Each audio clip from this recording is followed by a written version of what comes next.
Chapter 18. So while those in the church knew I had left Scientology, those outside the church found out courtesy of the front page of the New York Post. It was picked up by hundreds of news outlets around the world. The headline read, "Exclusive. Actress Leah Remini quits Scientology after years of interrogations."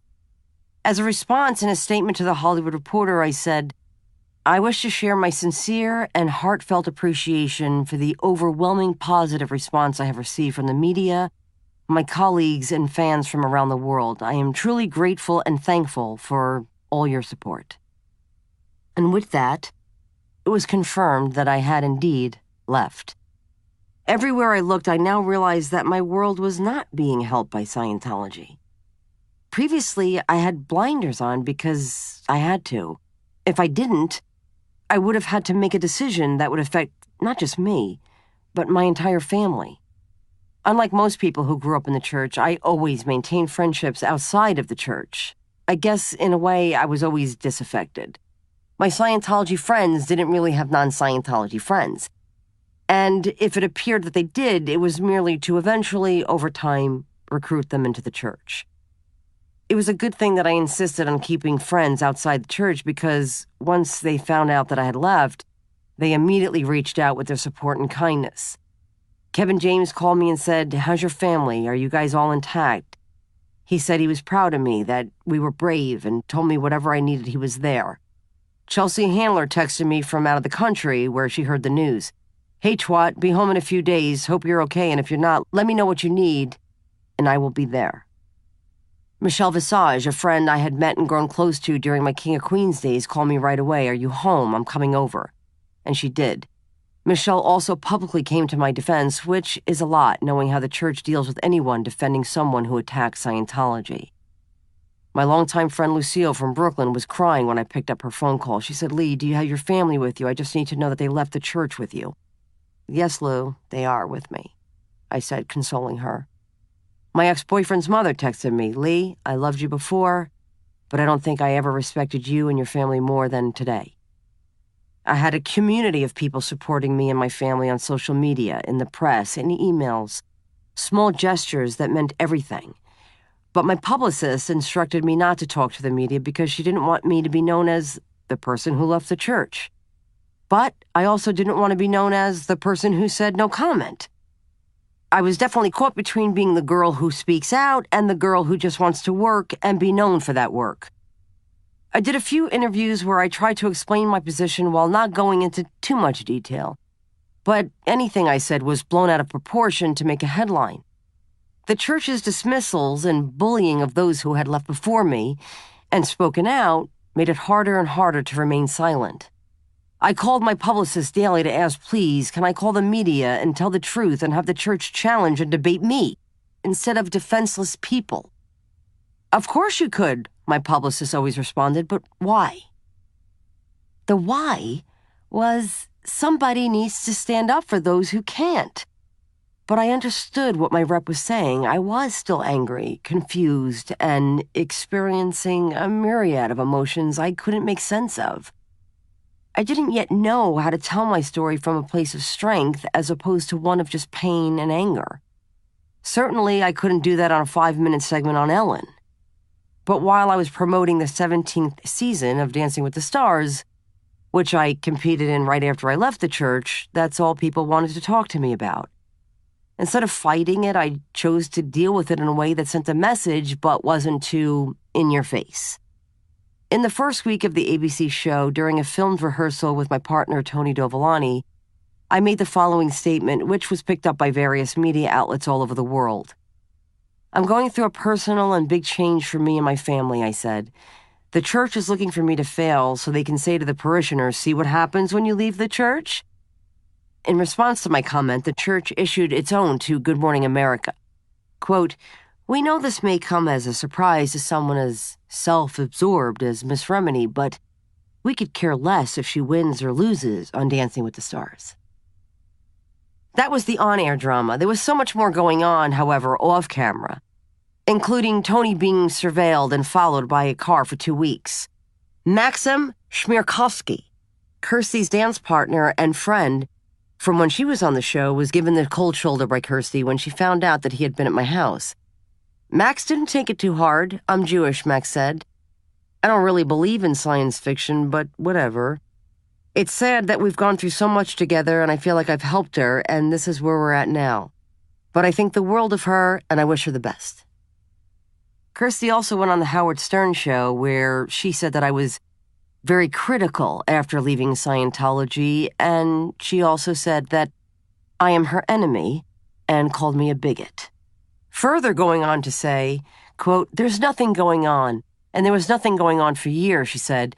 "I didn't shun her, but if a lot of people are rejecting you, at some point you gotta ask, what am I doing? I mean, that's what I would have asked myself."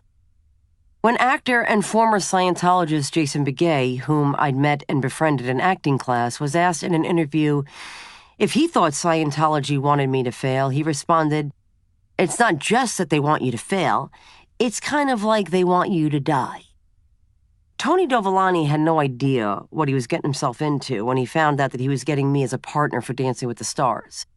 With only few exceptions, over the seasons, Tony was known for getting the short end of the stick when it came to dancing partners. Perhaps for this very reason, I had requested him as a partner. That and the fact that Angelo approved of him. I just knew he would be right for me. I couldn't see myself dancing with anyone else. When they paired us, I remember thinking, this poor guy, he is in for such a shitstorm.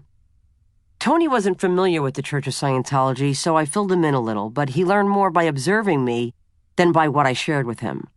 My family and I had just left the church, and I was dealing with the fallout, including the media attention that came with it.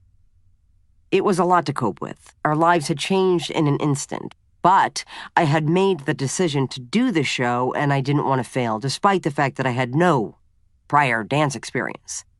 Not even the Nutcracker as a kid. Tony's job is difficult. He has to become all things to a perfect stranger from day one. In a normal season, all he might have to deal with is a person's insecurities with dancing. But with me, he not only had to hold my hand through the dances, but he had to deal with a whole other set of issues. He had to maneuver through my defenses, through my tears, my anxieties, and insecurities on a daily basis. He was there for me when I needed him, when my friends from the church had deserted my family and me. If a workday was supposed to be 4 hours, Tony gave me 12. He never said, "No, I can't rehearse anymore," or "No, I can't talk to you anymore about this."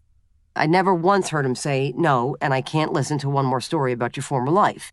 It was always, and still is, whatever you need, and I am here for you. And he and his family continue to be there for me and my family.